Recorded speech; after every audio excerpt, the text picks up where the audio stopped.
Hey,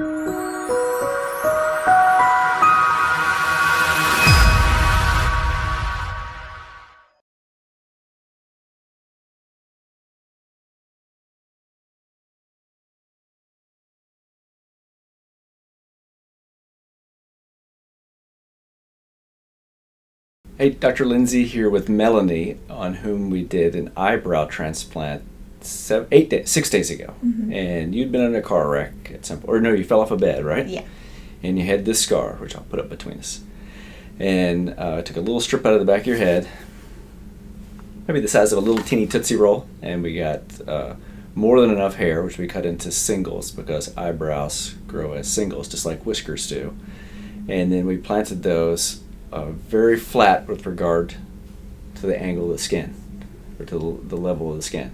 So with scalp hair, it goes straight up almost, or maybe 70 degrees, and with eyebrow and whisker hair, it's pretty flat. And so we put that in. Then if you look in the mirror, you'll see that these eyebrows grow up this way, and then these grow this way, and then out here they grow down.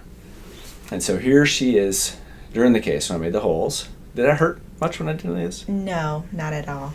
And then here you are at the end of the case. And then I saw you 2 days out, and you started cleaning. Mm-hmm. And you're 6 days out now, and you look good. And I'll put a close-up of your eyebrows. And you've got, I don't know what you girls call it, you got mascara or something on your left side. Yeah, like eyebrow gel. Eyebrow gel. And you got nothing on the right side. Correct. And so I would expect that over the next month, 3/4 of the hairs that I put in your right side are going to fall out. And you're going to look a little worse, and then I'll take a look at you. Mm-hmm. And then somewhere around 6 months from now, the hairs that we put in will start to grow. And your final results like a year and a month from today. Yeah. Okay? Yeah. Was I up front with you? And yeah, definitely up front. Didn't hurt at all when he did the incisions and when the hair was being put in. And the pain in the back was like a 3. And made your parents come with you so that you didn't do something stupid. Yeah. Right? Yeah. Okay. All right. Well, if we can help you, please give us a call. Thanks.